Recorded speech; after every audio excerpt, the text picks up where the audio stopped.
I would think to myself, how could it be Monday all over again? Was the weekend already over?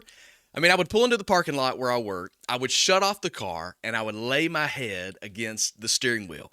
I would take a deep breath, give myself a you can do this, and then make my way into work. And then, like many of you, this was my existence for many, many years. And you may be thinking, I bet he never even liked his job, or I bet it was a bad job anyway. Well, the truth is, it was actually my dream job. It was the job that at one time I really couldn't believe that I had. I loved the place, I loved the people, I loved the job description, and at one time I would arrive early in that same parking lot, just pinching myself in disbelief that it was actually the job that I was hired to do. So the obvious question is, what changed? How did it go from I can't wait to do this again to I never want to do this again? You see, I didn't change and the people didn't change. My job description didn't change. The building didn't change. So what was it? Well, the answer is simple, but it's powerful. There was a negative change in what I believe to be the most important factor in an organization. The culture changed. Today, we talk about the business of building a company culture, why it's important, how to establish it, and how to maintain it. Welcome to the Mind Your Business podcast, the podcast for whatever business is on your mind. Let's get started. Well,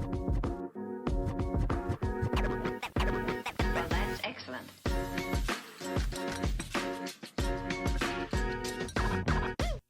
Well, thank you for joining me for another episode of the Mind Your Business podcast. Hey, if this brings value to your life, will you do me a favor? Will you like, subscribe, share this with others, or even leave a review? I just want to add as much value to as many people as possible.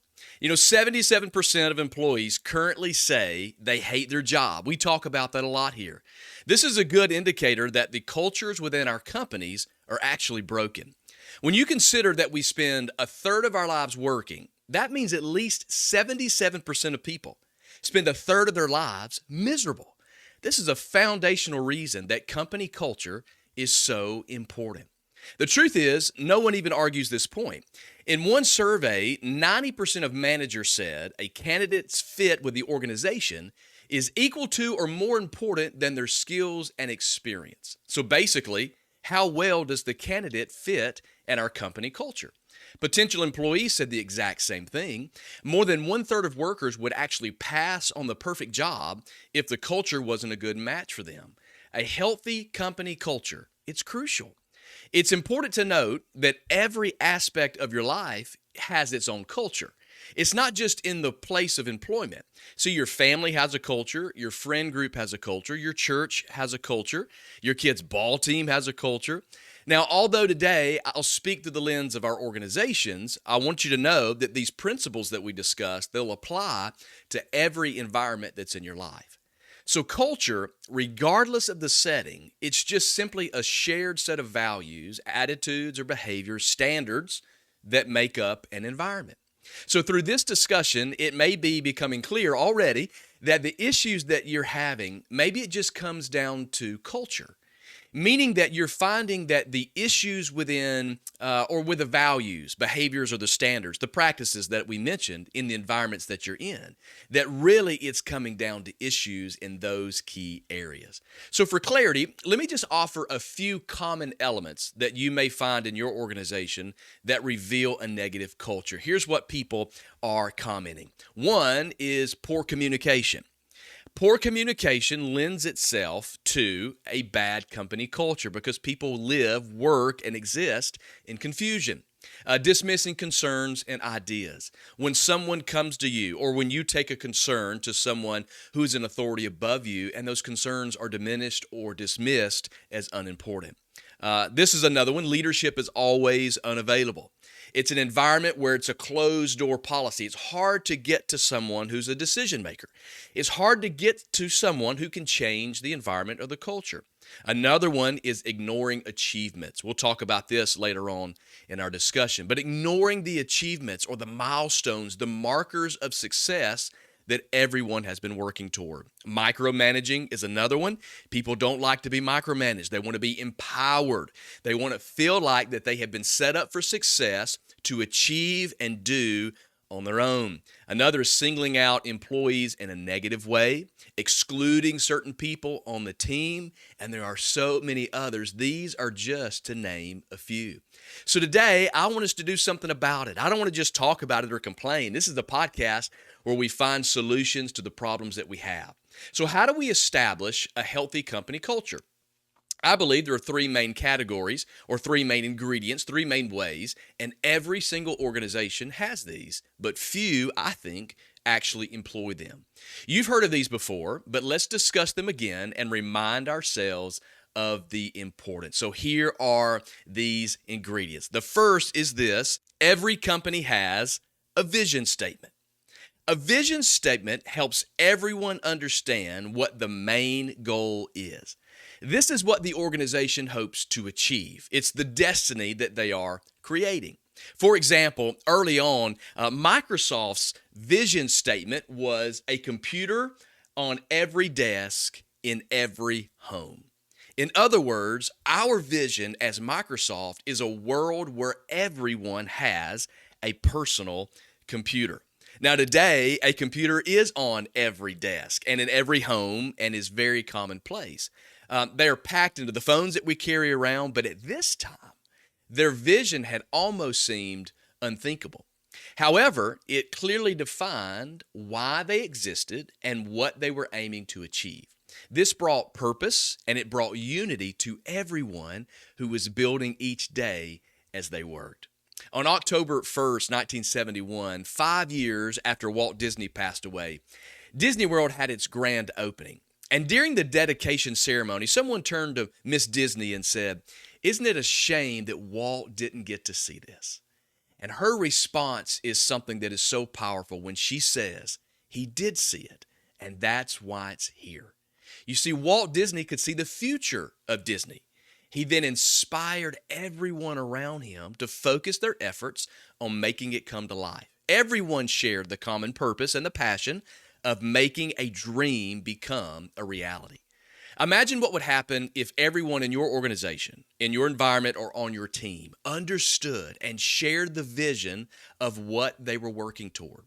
You see, as an owner, a manager, an employer, or even as an employee, is your vision clearly defined, and is everyone unified around seeing that vision become a reality? The second ingredient that I want to give you is that everyone has a mission statement. You'll find a mission statement in every organization. This is very fundamental. Now, if a vision statement communicates the future, a mission statement communicates the present. It's how a statement that gives clarity. It's clarity giving to the vision that you have.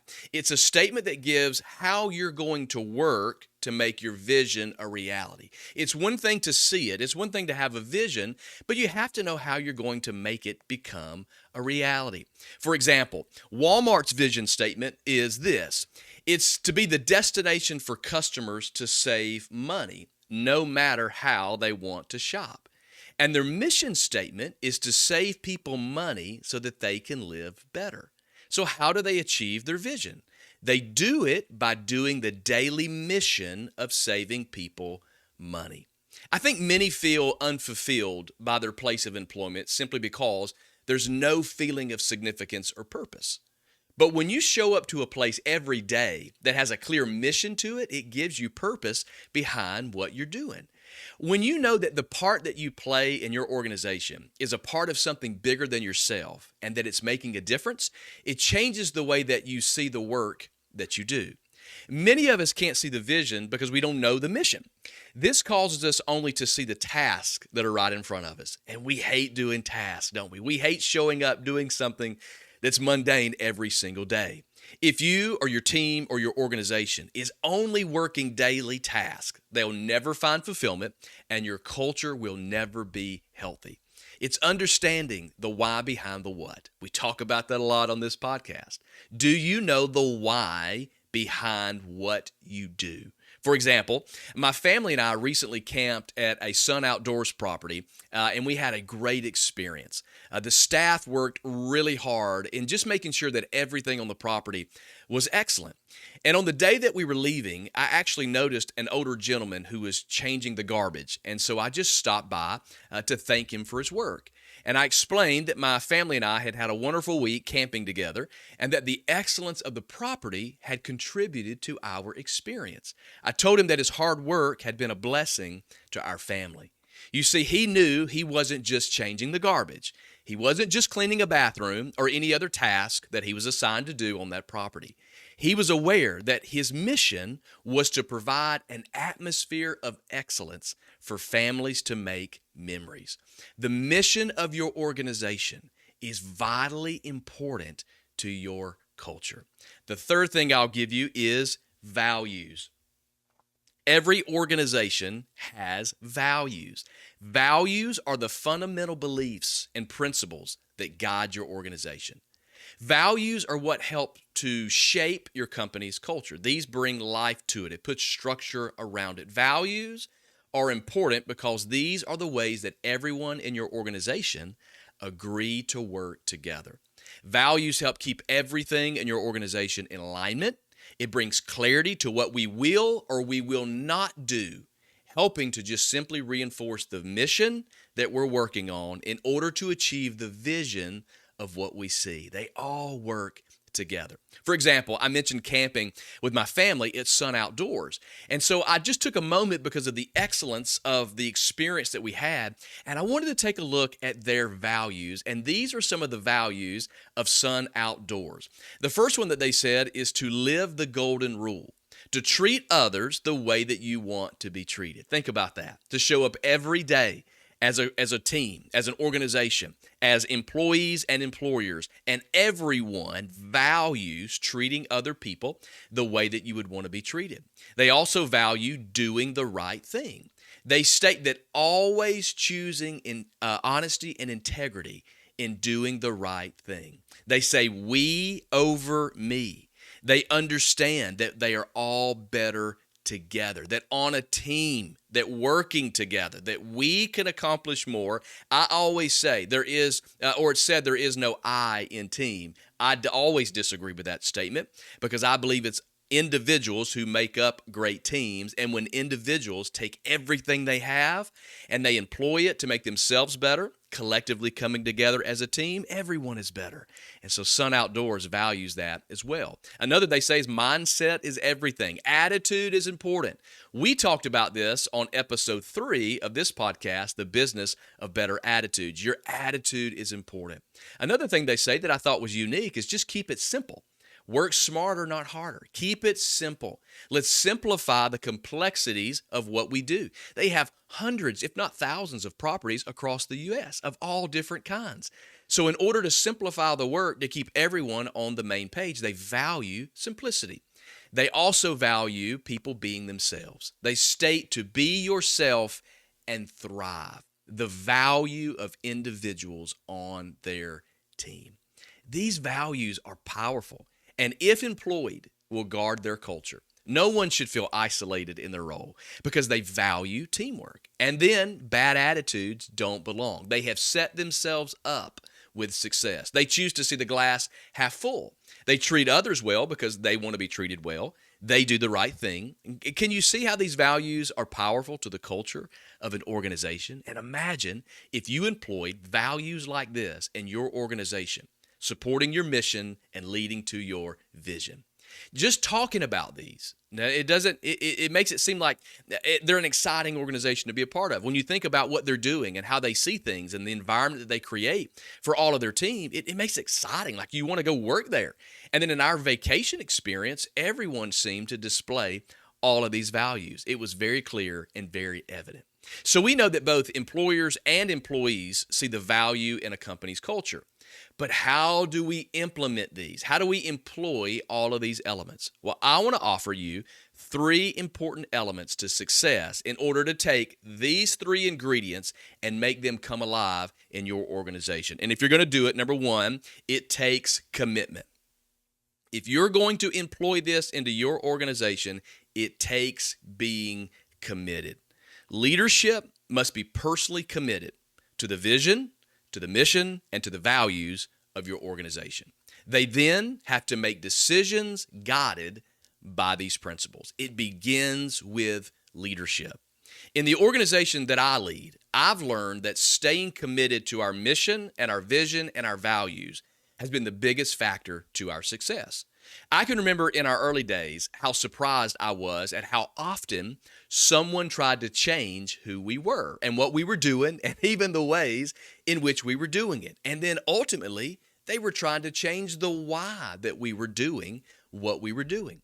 Often it would be even after someone's very first experience with us. And that always amazed me to have a first experience with an organization or a group and then try to rewire their very culture. It still happens today, but I'm just not surprised by it all the time now. There will always be people trying to change what makes your organization unique. And if you're not committed to what made you anyway, if you're not committed to the things we've discussed today, your mission, your vision, and these values, you'll be the proverbial dog just chasing his tail, always going in a circle because you're not moving toward a vision. You'll simply work hard and then you'll accomplish nothing. And then you'll be miserable in the process. I'm so committed to and convicted by my organization's mission that I often say publicly that if our vision doesn't resonate with you or just fire you up, that you're in the wrong organization and you may benefit from being with another. Now, this isn't to say that you won't learn and you won't grow and you won't evolve, but you do this to elevate the reason that you exist as an organization. And then ultimately, this just helps everyone be better. But the question for you to answer is this: are you that committed to the vision of the organization that you're in? Are you so committed to the vision of where you're going that you're willing to communicate that if you do not resonate with this vision of our organization and where we are all going collectively together, then you may benefit from being a part of something different? That's strong commitment to your vision. You have to be committed. Number 2, here's the element that's going to keep you aligning with your mission, vision, and your values, and that is communication. Communication. Communication is so incredibly important. Of all the things that are communicated in your organization, how often are these 3 things? Your mission, your vision, and your values. How often do you communicate? Is it possible that the last time that these elements were actually presented to those in your organization was the day that they were given their employee manual? When they walked in the lobby on the first day and you led them to their cubicle and you said, sit right here, read this manual, brush up on who we are, and then we'll be back in a few moments to fill out the rest of the paperwork. See, I'm sure that it's on a poster in the office somewhere, but how many people actually stop to read it? Regular reminders are like the sticky notes of life. It takes regular reminders for people to remember, know, understand these values. See, reminders create a deep understanding and it communicates importance. It's easy to forget why we're doing what we are doing. So you have to communicate often. Communication are the reminders of why you do what you do and why you exist as an organization. It's easy for the mission to become a task. So a reminder helps to reinforce the vision and what everyone is accomplishing together. Again, in my organization, this is communicated in many different ways. It's written anywhere that someone would read about us online or in any sort of material that you have about us. It's communicated whenever someone begins working in our organization or begins leading or volunteering at any level, anywhere in our organization. These things are communicated. It's communicated in our leadership meetings, in our department meetings, and even to every person in the organization corporately at least once a year. We're constantly reminding everyone of the vision that we're on a mission to accomplish. This just helps keep everyone moving in the same direction, working toward the same goal, and ultimately having fun while we do it. You have to communicate your mission, vision, and values, and you have to communicate often. Another one that I think is big, celebration. If you're listening to or watching this podcast, you're a driven, passionate person. You're wanting to learn, you're wanting to grow, and you're wanting to get better. These are all great qualities, okay? But we can often be so driven that we fail to celebrate our wins. We move on so quickly to the next thing that we miss out on a milestone of achievement. And then ultimately, this really lowers the morale of every person that had a hand in working hard to achieve a goal. Most of our organizations, we set the bar for excellence. We set a standard that says we should be winning, we should be growing, or we should be getting better. It should be normal to be taking steps toward our vision. But this still doesn't change or negate the fact that people still want to be appreciated. They want to be acknowledged, and they want to be applauded for their hard work. See, this helps your team see progress that may otherwise go unnoticed. For example, I can very clearly remember in the early days of our organization when we began, it was still very small, and there were just times that it was very easy to feel like a failure. See, what I saw in person didn't even come close to the vision I had of the future. So when we would feel deflated, when we would feel defeated, I started looking at the small wins. And that may have seemed insignificant to others, but suddenly it started giving me life. When I took a moment to look at the small wins, because I couldn't see the big vision, I had to see what was right in front of me. And when I saw those small wins and it encouraged me, I then began to communicate those small wins to our whole organization. And then everyone felt the same life and encouragement that I did. See, because we chose to celebrate each time there was something worthy of celebrating, we discovered that we actually celebrated a lot. And then this helped shape our culture for seeing and celebrating even the small things. I want to ask you this question. How often do you stop to simply appreciate those who have worked hard to make a difference? How often do you actually have a moment of fun together as an organization? A healthy culture should work hard and play hard. Maybe some of the dysfunction you see in your organization just comes down to a cloudy vision, a passionless mission, and a lack of employed values. Maybe it's time to reassess your vision, your mission, and your values. Maybe it's time to communicate, and to communicate often. Maybe it's time to start celebrating. I know this. If you can shape the culture from within, you can revolutionize your whole organization. And I would love to help you. I spend time with organizations just like yours doing exactly what we have discussed today. And if you're an employee, send your boss or manager this content. Let them know that you want to better your company culture. You can use the link below in the show notes to schedule a free 15-minute personal consultation with me just to see how I can help you and your team upgrade your company culture. And again, if this added value to you, will you please take a moment just to like, subscribe, share, leave a review. This helps to ensure we can reach as many people as possible.